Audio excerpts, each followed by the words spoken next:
درود و به برنامه ما خوش آمدید. اخبار امروز شنبه 9 می را از استودیوی رادیو آزادی از پراگ تقدیم میکنیم. در ابتدا سرخط بعضی از خبر و گزارش ها. در تاجیکستان جشن غلبه را تجلیل کردند و با برگزاری راهپیمایی نظامی در پایتخت کشور و قدردانی سابقه داران.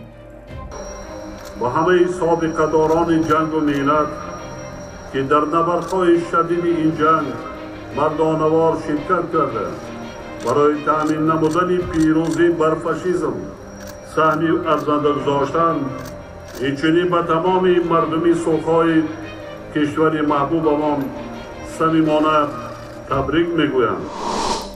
مقامات دادستانی تاجیکستان میگویند پسر 18 ساله گلمراد حلیموف پلکونیک فراری و عضو داعش میخواست به نزد پدرش به سوریه برود. در دوشنبه نمایشگاه ماشین‌های قدیمی برگزار شد و ساکنان امکان پیدا کردند ده ها ماشین معروف در زمان شوروی را ببینند که دیگر استحصال نمی‌شود. همین مردگی معمول عمر دوباره میکنه.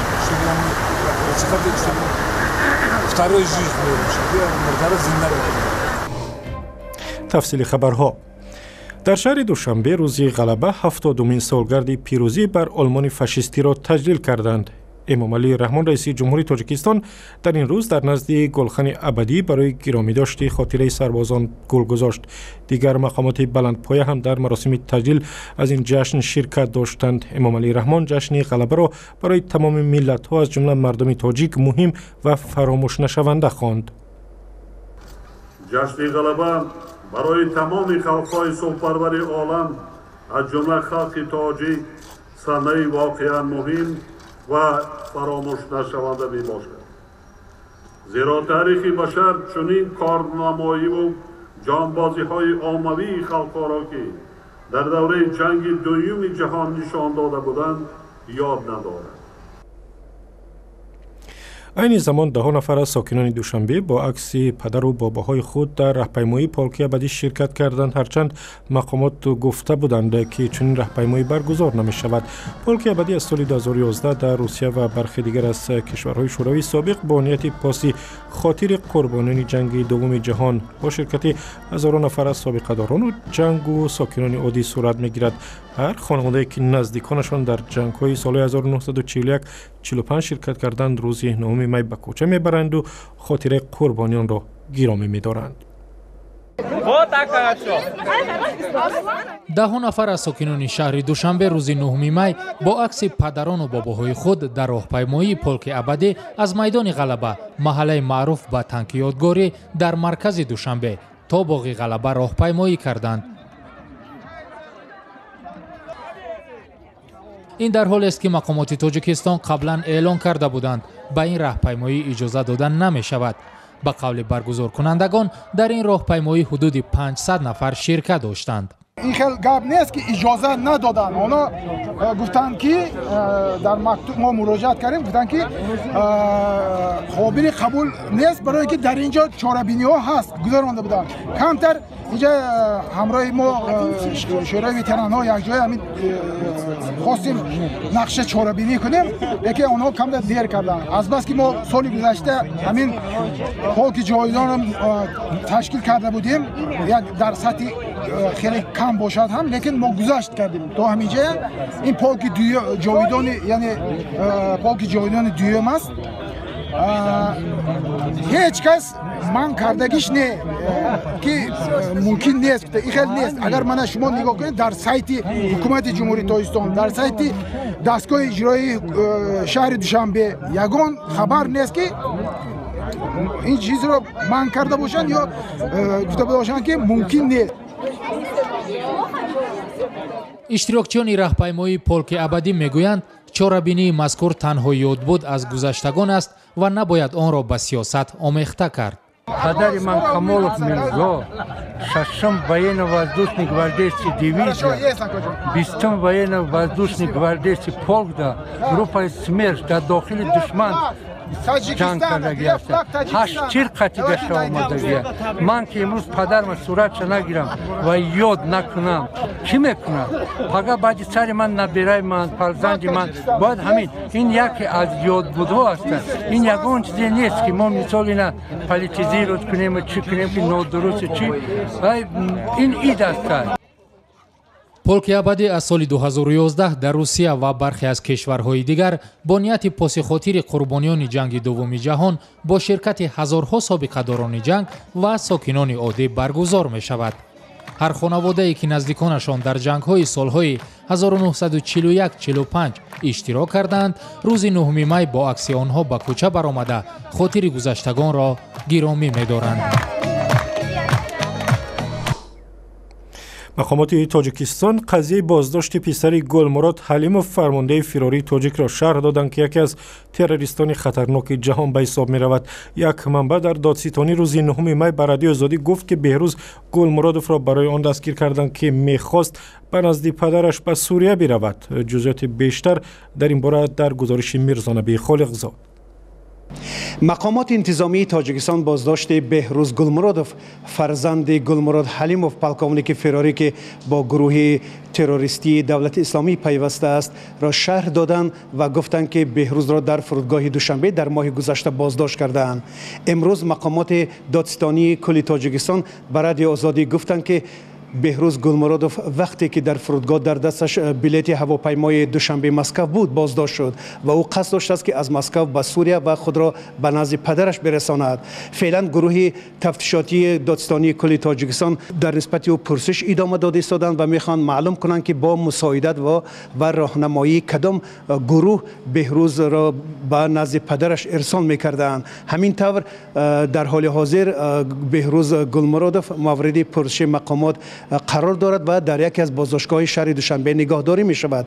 قبلا نزدیکان خود بهروز گلمرودوف نیز بر رادیو آزادی بازداشت او را تصدیق کردند و گفتند که بهروز را مقامات انتظامی در منزل زیستشان واقع در دهه دره فانی ناحیه ورزاب 35 کیلومتری شهر دوشنبه بازداشت کردند. آنها میگویند که در این مدت چند بار به دیدن بهروز به بازداشتگاه رفتند و از مقامات سبب دستگیر شدن را پرسیدند ولی پاسخ نگرفتند. این در حالی بود که چند روز قبل روزنامه بریتانیایی تایمز نوشت که گلمرود حلیموف در شهر مفصل عراق کشته شده است، ولی این گزارش تاکنون از دیگر منابع تایید نشده است. نظیر حلیموف برادر گلمرود حلیموف در ماه اپریل بر رادیو آزادی گفت نه او و نه پدر سالخورده‌اش درباره کشته شدن گلمرود خبری ندارند. خود گلمرود حلیموف ماه اپریل سال 2015 غیب زد و یک ماه بعد از حضورش در سوریه خبر داد. وی در یک ویدیوی ترغیباتی گروه به نام دولت اسلامی گفت که به نشان اعتراض از شیوه کار وزارت امور داخلی در رابطه با نماز و لباس اسلامی به این گروه افراطی پیوسته است. گلمرود حلیموف در امریکا و روسیه شیوه های محو تروریستان را آموخته است. در تاجیکستان به خیانت به وطن متهم می شود و در فهرست مورد تعقیب در اینترپول قرار دارد. او بعد از تحصیل در اکادمی وزارت امور داخلی و شرکت در دوره‌های آموزشی در روسیه و امریکا از سرژانت خود تا به رتبه پلکونیک رسید و فرمانده دسته تعیینات مخصوص یا آمان وزارت امور داخلی تعیین شد. همسایه ها میگویند که خانواده گلمرود حلیموف پس از فراری او روزهای سختی را پشت سر میکنند. هرچند با گذشت تقریبا 2 سال از فراری او کسی از اعضای خانواده دستگیر نشده بود. میرزانبی خالقزاد، امردین عالم، رادیو آزادی، دوشنبه. رو میاریم به مسائل بین المللی. ولید معلم وزیر امور خارجه سوریه گفت کشورش سازش درباره کاهش درگیری ها را رعایت میکند، ولی افزود اگر آشوبگران به سازش بی‌اعتنایی کنند پاسخشان را میگیرند. سازشی که هدف از آن را خاتمه دادن به جنگ در سوریه نامیدند هفته پیش در آستانه پایتخت قزاقستان امضا شد. گزارش نوبتی برنامه در همین باره است. در یک نشست خبری در دمشق در روز 7 مای ولید معلم گفت حکومت امیدوار است نیروهای مسلح مخالفان سازش حاصل شده با میانجیگری روسیه و ایران و ترکیه را رعایت میکنند. منطقه ادلب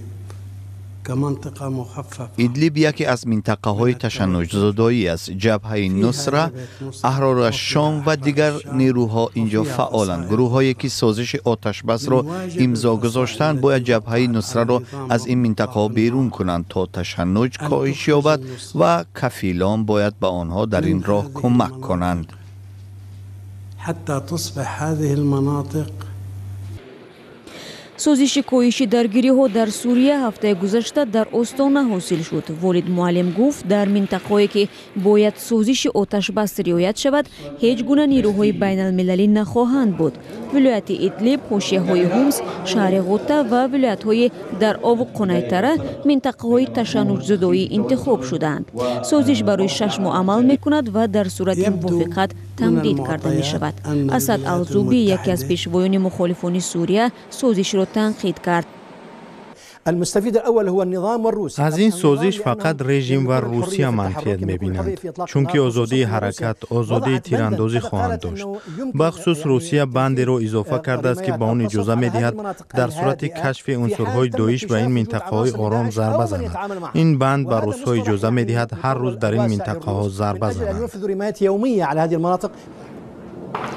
در جنگ سوریه که تقریباً 6 سال از آن می‌گذرد تا کنون صدها هزار نفر کشته و میلیون‌ها نفر دیگر بی‌خانه ماند شدند.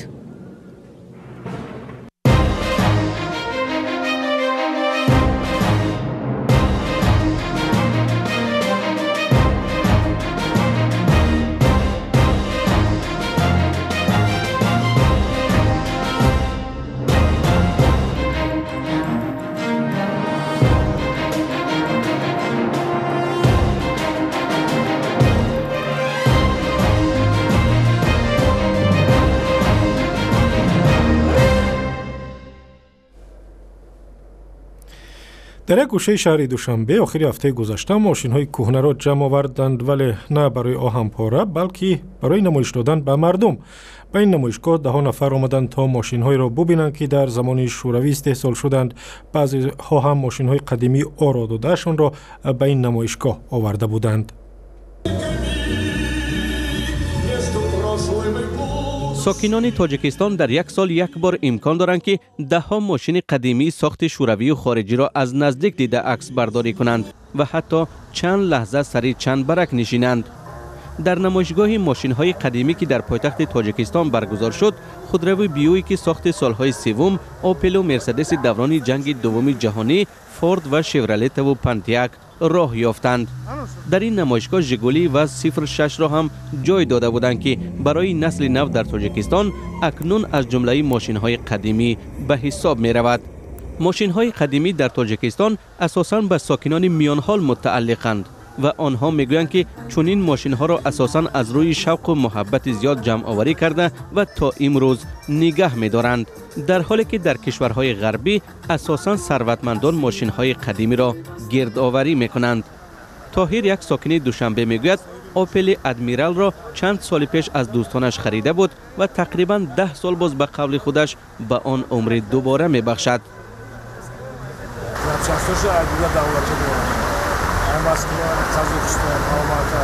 همین مردگی معمول عمر دوباره میکنه.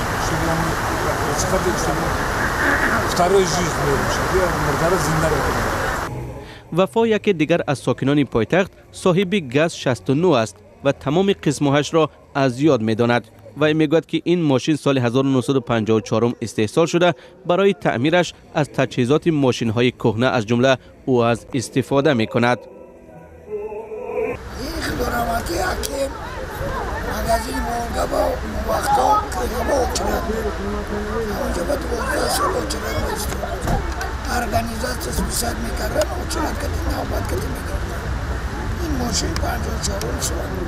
در چهارچوب نمایشگاه ماشین‌های قدیمی در دوشنبه آزمون هم برگزار شد. در این آزمون نه به چگونگی ساخت ماشین‌ها بلکه توجه ساکنان به آنها بها داده شد. همه صاحبان ماشین‌های قدیمی در این نمایشگاه بی تحفه نماندند. حداقل آنها برای گرفتن چند لیتر سوزشواری امکان پیدا کردند. نمایشگاه ماشین‌های قدیمی چند سال باز در تاجیکستان برگزار شده هواداران زیاد را گرد هم می‌آورد. بعضی‌ها برای تماشا با خانواده‌های خود به این نمایشگاه می‌روند. نخستین بار نمایشگاه ماشین‌های کهنه ساخت شوروی و خارجی در تاجیکستان سال 2010 در پایتخت برگزار شده بود.